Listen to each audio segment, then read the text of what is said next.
People are the way that they are because of how they were raised. I know with a lot of family members, they tend to say, this is the path that we walk and this is just the way that we should do things. Hey, keep an eye out for the golden star later in the video. Spot it and comment the time that you saw it and you'll get a shout out in the next video. Hello and welcome back to another episode. I hope you're having a good day so far. Hopefully it's about to get a little bit better. And without further ado, let's dive right in. So we've got a couple of questions we're going to run through, and the first question is, what is a movie or TV show that you've recently watched? So currently I'm watching Breaking Bad at the moment on Neon currently. Damn man, it's really starting to kick off. Yeah, I obviously won't give away any spoilers, but they have already met Tuco, just to give you like a rough idea, and we're a couple of episodes past that main episode that should be easily enough to identify. Actually, here's a better one. We have met Gus. We're at the very early stages of meeting Gus, and that is all the information I'll give. But yeah, man, honestly, it's such a good TV show. They do such a good job of making it feel like a real life situation and like how someone would actually react in that situation. Yeah, they do a really good job of the storytelling as well. Like they don't just give it all away so you can kind of predict what's going to happen. They kind of do this foreshadowing style of storytelling. So it's like they give you little crumbs of, like sprinkle of crumbs of information of like, this is the result, without giving it all away. So you kind of have to try guess what happens, and then as the show kind of goes on, you kind of slowly start to understand why that was important in the actual show. But yeah, they do a really, really good job, and honestly, I'm such a fan of the show. Obviously, they got Walter White as the main character. That's obviously his acting name in the TV show. But obviously, I think I definitely know him from Malcolm in the Middle, and I think that's where a lot of people recognize from where he's from. But it's so interesting because like it's such a different type of acting style that he's doing. Normally he's known for this, like, you know, his father that's trying to look after his family and like provide, and like, he's pretty bubbly and just very different in Malcolm in the Middle. Comparing it to Breaking Bad, it's just like he's just a very good actor. He does a really, really good job of like transitioning into like a different kind of acting style. I think he does a really, really good job. Also, Jesse Pinkman, man, dude's actually a really, really good actor. I don't know him from anything else. Like, this is the first thing that I've actually seen him in. Damn, yeah. There's a couple of really intense scenes where, you know, like they're just yelling and shouting, and he just does a really, really good job of like really capturing that emotion within that moment. Because I know sometimes like when actors, they aren't very experienced or they just don't know how to really like pull it off, it kind of loses the emotion. Personally, from my perspective, it kind of loses the emotion, because if the script's telling the actor like they're enraged, they're angry, like they really need to feel like they're losing their mind or whatever, it kind of almost sounds like they're trying to like act, and they don't really just go for it like 100%. And you can definitely tell when it's like, I'm angry because of you for this thing, and they don't really like go for it. So I think he does a really good job of like just absolutely just feeling like he's really in that moment and acting as if that is what is actually going on. Which, yeah, I don't know, he does a really, really good job with that kind of thing. But yeah. But anyways, moving on to the next question. Yes, so this is a good one. So this next question's asking, what's the most valuable thing your mental health journey has taught you? So something that I realized is don't overwork yourself, because your body will pay the price. That's definitely something that I've learned. I'm definitely a type of person that used to like really, really try push the limits on like pushing myself, and you know, like we all have hard lives. Why should I complain about it, or why should I not keep pushing myself? Like I honestly thought like mental health wasn't really that important to like take seriously just for myself, like me personally. But I realized like if you just completely ignore your mental health, it's like, oh yeah, you're exhausted, you're tired, whatever. But yeah, it actually really messed me up, because think that just constantly refusing, like I'll keep refusing my mental health and just pushing myself to keep going, and you know, like who cares how you feel, just keep going, just keep pushing through it. Just constantly doing that has really actually caused a lot of like things to happen like to my body, and my health declined very much because of that. Like you wouldn't really know it just from like the surface, but I mean there was a lot of things going on, a lot of things that I was just trying to do. I was juggling a lot, I had a lot on my plate, and there's only so much that you can do as a person, and there's only so far that you can push yourself without having a mental breakdown. So yeah, I don't know, I just didn't really listen to my body, and it started blacking out.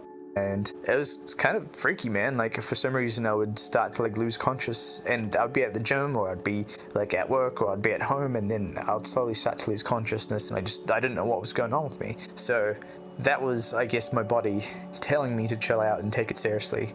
Because yeah, it really did start affecting me in a very, very negative way, which I didn't realize was a thing. I thought, oh, you know, it's just a myth. Like you just got to work harder. You just got to keep hustling. You got to keep being on the grind. But yeah, if you don't take it seriously, like things like that can happen, I suppose. And now I am very much aware of that. So I think having like a nice balance of it. I think for the majority of people that aren't really used to doing difficult things constantly because they don't have a choice kind of thing, it is very helpful because it gets you somewhere. It's putting an effort towards a goal.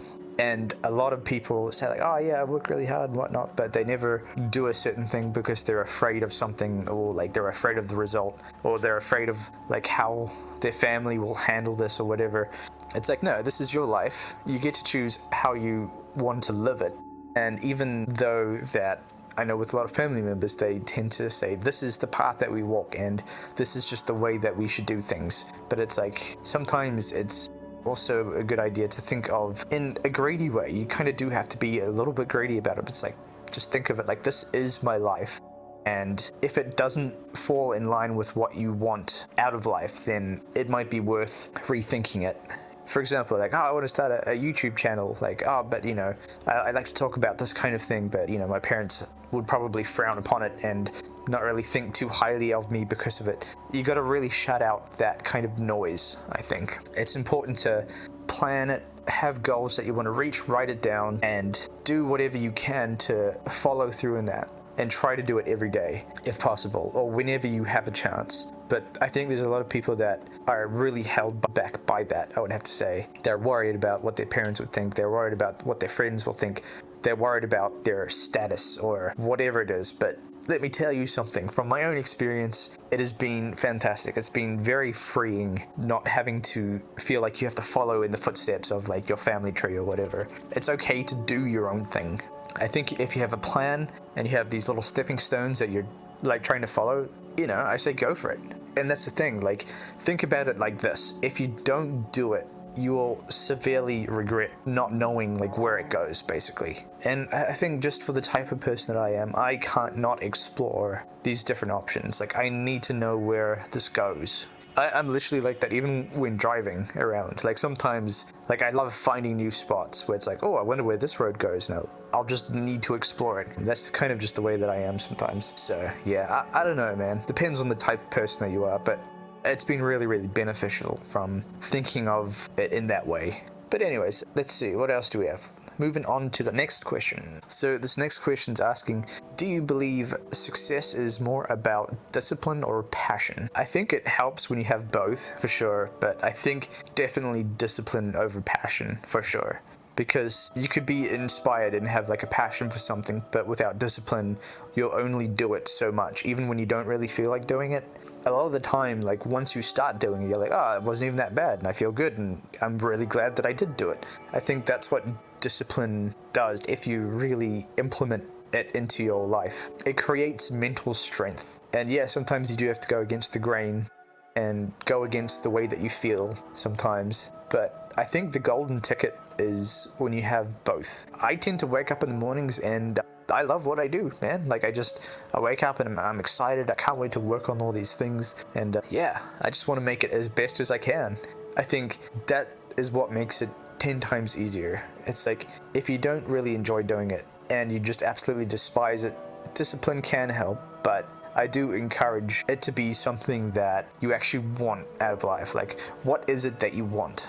Because if once you find out what it is, then all of a sudden you'll find yourself like excited to wake up in the mornings and just be like, oh, I can't wait to like dive into this thing that I'm working on. It feels good. It feels healthy. It feels like you have some kind of purpose. I don't know. I've always been in the mindset of like, I want to work for myself and not for someone else. Like, I've worked for other people, like, plenty of times, but I always butt heads with the person in charge because I am a little bit like, I want to do it my way kind of thing. But yeah, I hate being told what to do. I really do. But anyways, moving on to the next question. So this next question is asking, do you think we're becoming too reliant on technology or not enough? Well, in a way, it's just a tool to make life easier. If it has a better result with certain things, then, you know, I'm not necessarily against that. If it makes everyone's life easier, I think that's a good thing. I think there definitely are bad things about it, for sure. But I think the good outweigh the bad from my perspective and what I can see happening. I think as long as it's used constructively to help people rather than take advantage of other people, if it can potentially save people's lives from, if they have a really dangerous kind of job and it can take the danger out of that situation, then I think that's a good thing, right? Like, I don't think that's necessarily bad. But there definitely are bad things about it, like, for example, like hackers using your voice and trying to scam your family by using an AI voice that sounds like yours. Like, there's always going to be bad. I think it's just the way that we choose to use it. Hopefully it ends up being like we try to lean towards more good than bad. But it happens with anything. It's like, it will be used for both, regardless, like either way. It really comes down to like the people using it. Are there good people? Are there bad people? Yes. You know, so it will be used for both either way. So yeah, I think it's a pretty interesting question. But I think why I would hope that there's mostly good rather than bad. I think it's safe to say most people seem to be pretty good. From where I stand, I think the majority of people are really good, but there definitely are some bad ones for sure. So hopefully the good will definitely outweigh the bad, and that's kind of how I view it. But also, I would have to say, like, I think we should definitely have a backup plan. So if, like, the internet goes down or whatever, there should still be a way of learning the information that we need to know to be able to survive. So if things just start shutting down and we have to rely on, like, no internet, we should have books that we can read to regain the information kind of thing, and really mark down what has happened in our previous history and try at least be able to learn about what happened and why it happened kind of thing. Because I think that's what it was like back in the day. There was a lack of information. There are some areas in life where we don't really know what happened because it wasn't really well documented. So I think it is important to document the things that are going on with, like, history in life. So if things do hit the fan, like, there is a way of still learning from it instead of like, well, you know, it's gone, we have no idea what happened. But yeah. Anyways, moving on to the next question. This one's asking, what's the most futuristic tech you'd love to see become real? Well, what I'm about to say is actually like a real thing that exists that you can buy. I think it's like 20 grand or something. But yeah, you can literally buy a drone that you can, you know, open the door and hop into it and fly around for a while. I believe it also has like an automatic landing system where you press a button and then it will basically land itself and make sure that it's safe to do so and whatnot. That already exists. That's the thing. I think it only flies for like 20 minutes, but I think with people working on battery, like it's the new cure for cancer, I think when it becomes a lot more longer lasting and a little bit more legit in terms of like the logistics of it, then, I mean, you know, I don't think we're too far from just everyone being in that situation. I was just really surprised, like, oh, for like 20 grand you can buy this thing. It's like, oh, I thought it would have been like some kind of government thing that you have to pre-apply for or whatnot, but no, you can just straight up buy it. It's wild. Yeah, it's crazy, man. Like, I've seen they had like a obstacle race course thing that they set up in one of the videos, and a bunch of people basically got into like these human-sized drone machines, and they were just flying through this obstacle course, basically like just big posts. They were kind of weaving from left to right, kind of weaving through the posts, and they were literally like racing each other, and it was just the wildest thing I've ever seen. I'm just looking at this video like, whoa, we are living within this time. This is wild. Like, I never thought I'd live to like see this, you know? It's crazy. It's crazy, right? Like, I don't know, maybe it's just me, but that just seems wild. Absolutely wild. But yeah, I think there definitely are some safety things that need to be in place, because, you know, if something messes up while you're flying a giant machine in the sky, there needs to be a way to not die from, if something goes wrong and you crash, we don't want to lose people from that kind of thing. It's the same thing with like when vehicles were first invented, there were no seatbelts. It just didn't exist. There was not enough deaths for people to really implement the seatbelt just yet because it was new. It was this new thing this new piece of technology that no one really, only the rich could really afford, and no one really knew what it was and like how to use it. And then over time, when it started becoming a little bit more popular and people started getting into more car accidents, they're like, oh, okay, we should probably invent some kind of safety feature called the seatbelt. You know? So I think just because it is such a new piece of technology, we really need to just hone in on the safety features as well, because I mean, if you're flying around high above the ground in the sky in a drone-like vehicle, I mean, there's got to be a way to make it safe somehow. I don't know how, I don't have the answers, but yeah, that's just how I kind of see it. But it's pretty cool that that exists. Let's see. This is an interesting one. So this next question is asking, do you think people are naturally good or shaped by experience? It literally almost entirely depends on how you are raised, how you grew up. Those are like the base fundamental things that make you who you are as a person and like who you end up becoming. Can you change who you are? Like if you grew up with not knowing like the correct morals of like how to live life and how to treat people and to be good to one another and to be kind, I mean, that's going to be a rough road to travel down. I think people are the way that they are because of how they were raised. I really do. There's literally, I think it's, what's that book called? It's like a relationship book. I can't remember what it's called now. But it talks about like love languages, and there is, I'm going to try to explain it in the best way I can. It's basically like if you're raised a certain way, you become very needy and you feel like you need a certain type of like love because you've grown up being like ignored or whatever, and it kind of goes the opposite way. It's like maybe you got like too much attention as a kid, so you're an avoidant type, I think is the correct term for it. And it basically stems from like how your parents raised you and like what kind of style of person that you are, and trying to balance that out. That's the whole thing of the book. I forget what it's called, but that's the gist of it.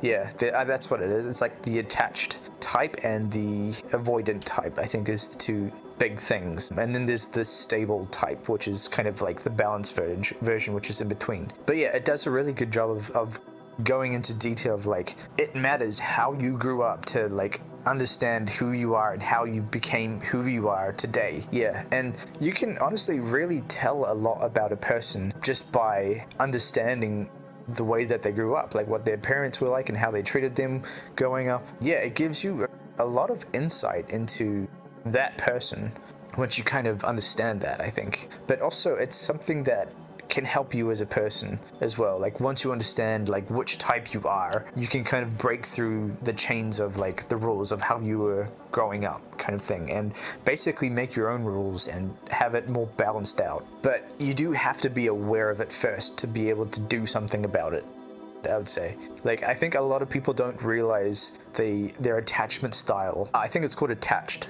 I think. I could be wrong, but I think it's called Attached or whatever, the book itself. But yeah, I find it really, really, really interesting. Like, specifically with like people that haven't had like a father or a mother in their life. They grow up a certain way because of the lack of the style of parenting that they needed. So they almost overcompensate because of that.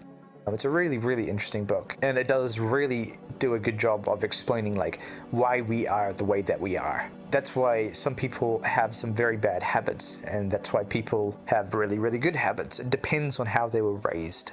But yeah, it's a really, really, really fascinating book, that one. I do recommend. But anyways, moving on to the next question. So this next question is asking, what's your personal definition of a meaningful life? I remember I used to think about this one a lot. I had to really get real with myself. This one day I ended up just driving out and finding like a really nice location. And I think I was like doing a video log, and I stayed out there until it was from like daytime, and it ended up getting really, really dark. I think I was out there for like 2 hours or something. And I was going through like my own kind of breakthrough in a way, because I was learning like who I was and like who I wanted to become, and I realized I wasn't the person that I needed to be to get where I was wanting to go. So yeah, I had to really go through some hard truths and really break through like what I believed was the correct way of viewing things. And it's like, is this something that I believe, or is this something that I've been taught to believe?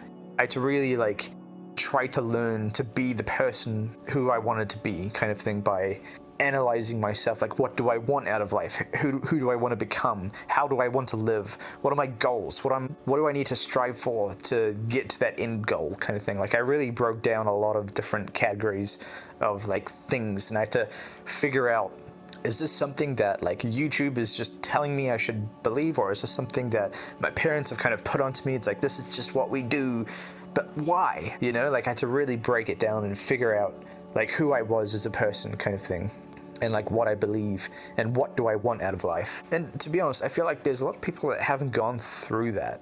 They're just following the rules because it's worked for someone else. And I really do encourage people to figure out who they are as a person, you know, like what do they want out of life? Where do they want to go? Who do they want to be? So yeah, I think that's a really, really important thing. But to answer the question, I think a meaningful life to me is having time, having freedom, having good people around you, being in a comfortable environment, and being financially stable. I think those are kind of the main ones for me. I've also done, excuse me, like needed a hiccup and burp at the same time. I'm just confused. I also think that, I've completely lost my train of thought, damn it. Ah well, whatever. We'll move on to the next one. I can't remember where I was going with that. But anyways, it's so frustrating. Like when you have something in your head and then you get sidetracked for like but a moment, and then all of a sudden that thought's just gone. There it goes, gone forever. Damn it, man. I hate that so much, man. But anyway, moving on to the next question. So this next question's asking, do you believe we create our own destiny or follow one? Well, I know this is going to sound super cheesy, but I'm going to say it anyways. Life is what you make it. It really is, man. Like, you can choose what kind of pathway you want to go down. You know, there's lots of things to learn, there's lots of things to kind of go through and experience and whatnot, but I really do think it's important to sit down and just figure it out, you know? Like, some people, they've just got no idea, like, what they want. They're like, I don't know, I'm just alive and I'm just around. It's pretty cool. It's like, I can't live like that, you know? Like, I need to know, like, what my purpose is. I need to know where I'm going. I want to have some kind of purpose of direction in my life, you know? So, yeah, I guess, like, creating your own destiny, it's a scary thing for people because it's, like, the fear of the unknown, right? But honestly, it's been so beneficial. And I'm glad I took that step to be like, you know what? This is a very untreaded path that I'm going down, so I'm gonna have to, you know, kind of cut some of the bushes out of the way and literally create my own path in a different direction that hasn't been explored by pretty much like anyone in our family.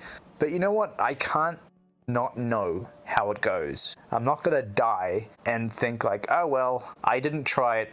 Kind of wish I did, but I didn't, so we'll never know. That's kind of how it feels. Like, I need to know where this goes. I need to know, like, how things turn out. I'm not gonna have that question on my deathbed of like, I wonder what would have happened if I like followed through on this thing. That's something that haunts me, and I refuse to just let that be a thing in my life.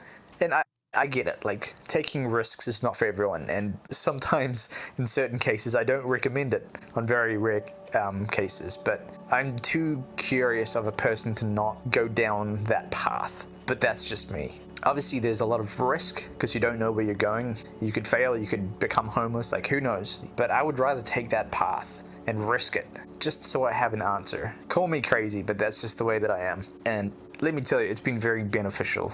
If I have to say anything, that's what I have to say.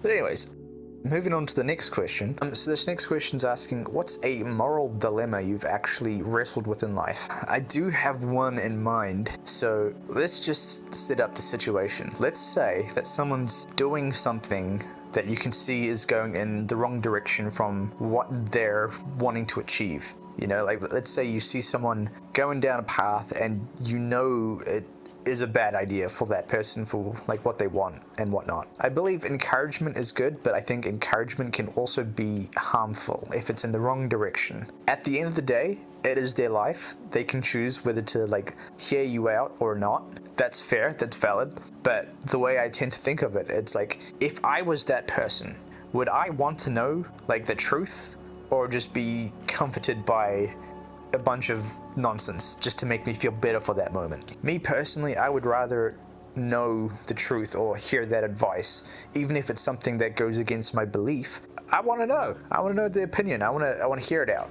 But there are some cases where it's difficult, because say they're going through a very difficult time in their life, and sometimes it is the correct thing just to comfort them within that moment. Some people just want to be listened to. They don't want any additional information of like your thoughts. They just want you to be hearing them out. I think there is a time and a place for that. But I definitely would prefer to be told the truth, no matter how difficult and hurtful it's going to be. I would prefer to know the truth.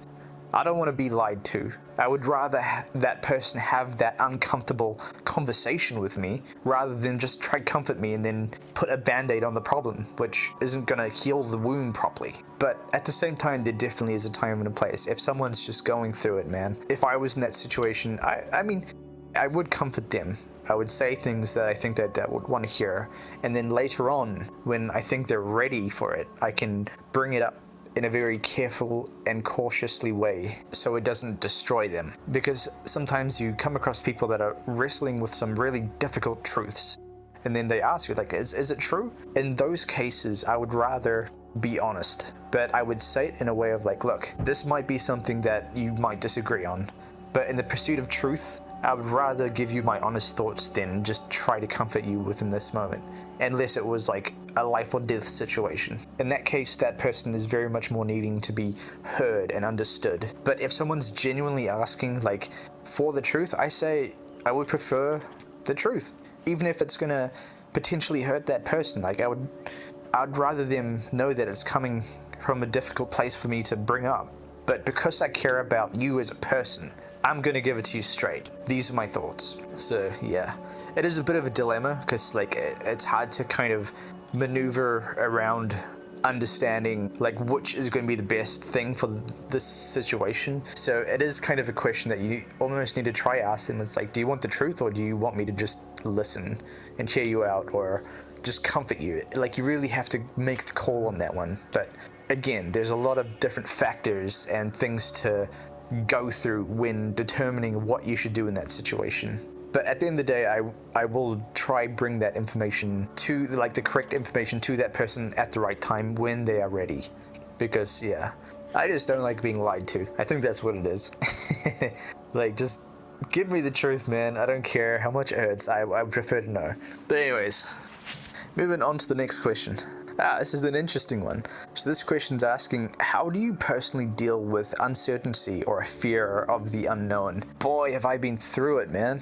I should be an expert at this point, really. So I think because I'm a very independent person, I know that I'm going to be okay no matter what. No matter what happens, I can always squash it. I can figure it out. I can, even if I don't have the answer right there and then, I will have an answer eventually. Like, no matter how bad things get, I'm gonna be alright. I'm going to be fine. And I trust myself to be able to work through it. So I do have confidence within that situation, whatever life throws at you, right? As long as you have a bed to sleep in, well, like a place to sleep, you've got food that you can eat, and you've got a place to go to the bathroom, you know? Like, as long as like those things are met, like, you're going to be fine. There's a lot of complications in life where things get real messy and whatnot, but if you bring it back to the basics of like, at least I can go home and sleep in a bed. I have that. At least I can go home and have a warm shower. Small things make such a difference. And it's so easy to get caught up in like, oh, I wish this and I wish that, and if only I wasn't in this situation, blah, blah, blah, blah, blah. It's like, it's so easy to get caught up in that. You forget about the simplest things in life. No one can stop me from enjoying this breakfast that I'm about to eat. No one can stop me from enjoying the warm water running down from the shower head. No one can stop me from just feeling comfortable in this duvet, underneath the covers of my duvet. I have a pillow to sleep on. I have such a soft pillow that I'm lucky to have just the basics, because some people don't. So yeah, no matter what, I'm confident in that I can figure it out, even if I don't have the answer to it yet. I will figure it out. I've got this. That's what it is. Because I've been in some crazy situations, man, where it's like, I don't know how I'm gonna handle this week. I have no idea how I'm gonna get to work because my car broke down. Like, I have no idea, like, whatever. Take a step back, take a deep breath, and just say to yourself, I'm gonna be okay. No matter what happens, I'm gonna be alright. I'm gonna figure this out. Just that alone can get you through a lot, I think. And also, once you go through a lot of, like, what not to do, you learn what to do, so you can kind of avoid those situations. But just, yeah, really try analyze like where you think you went wrong, and then try learn from that lesson. Like, be a sponge, try take in the information and just soak it in. So when that situation pops up again, you know how to handle it. You know, it's like, oh, this is easy, I've done this before. I can do it again. But yeah, I've got plenty of experience, man. I'm as independent as they come, I tell ya. This next question's asking, do you think humanity will ever reach true peace, or are we wired for conflict? That's a pretty wide topic to dive into, jeez. My goodness. You really tested me out with these questions, man. I think there's always going to be a conflict within the world. People believe different things, and both parties on each side are willing to die for it. Whether it's religion, whether it's resources, there's always going to be some kind of conflict, I think. I don't necessarily think we have to like kill each other over it. We just need to learn how to live with our differences, I think. But I will say it does get complicated when like a certain religion is like, no, we need to kill people because that's just part of our religion. Our religion tells us to do this because they don't follow our way or whatever. That's when it gets complicated. I don't necessarily think that's right. I don't think that's fair. I think it's people not thinking for themselves and letting certain words lead them instead of really analyzing how it affects other people. So it's complicated, man. There's a lot of different aspects to kind of think about. Overall, I just wish we didn't have to kill each other over stupid things, you know? I really do. But as long as people blindly follow like certain religion rules or whatever, they don't think for themselves, then yeah, it's gonna keep happening, man. Like having the lack of resources, then people fight over a certain thing because they both need the thing. It's complicated, man. There's a lot of factors to consider. Sharing goes a long way. It really does. Think about it, like, we all need to figure out how to live together. We all need to figure out how to adapt and be open-minded about certain things. We need to be able to meet each other halfway, instead of saying, no, this is mine, you can't have this. It's greed. Greed is a terrible thing, man, and I think it creates a lot of corruption, and then the system doesn't work well when there's too much corruption and too much greed and people just trying to get their own personal gains. It should be more like, let's work together and figure something out, but we have to be willing to meet halfway. I think that's kind of what it comes down to. But obviously it's easy to say that instead of putting it into words and into action. There's a lot of different variables that come into play and things that complicate things. But I think at the very base core, like, I think that's kind of what it needs to be for it to work. So this next question is asking, who's a YouTuber or a creator that genuinely influenced you? I think definitely 100% Cory Kenshin. Just the way that he kind of like keeps it real, and he's just very genuine, and he's not afraid to put like mistakes that he's made in the video, even though he knows he's gonna get roasted for it or whatever. Like, I think that's super real and genuine, you know? It just makes you feel like, you know, we're all just people, we're all just humans. And I think people get mixed up in that as well, like, especially with like famous people, and I get it. It's like, you feel like this is your only shot to interact with this person, so you need to really make it count and just get the most out of it, kind of thing. But at the end of the day, I think we're all just people. Like, no matter how great they are as a person, they're still a person. And I think some people, they just forget about it because they're like, oh no, he's like they're this famous person who's done so much good and they've impacted the world in such a good way. Like, we should really idolize them. And I'm not saying they're not a great person, but I think people don't realize that they get that all the damn time throughout their life. I've heard of celebrities not being able to go to the bathroom or like just eat a meal, just being able to have the basic requirements to survive because it gets interrupted by like crazy fans and that kind of thing.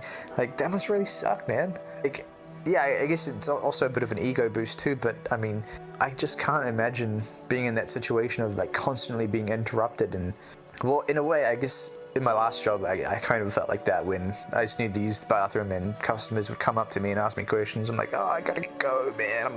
You have no idea what I'm going through right now.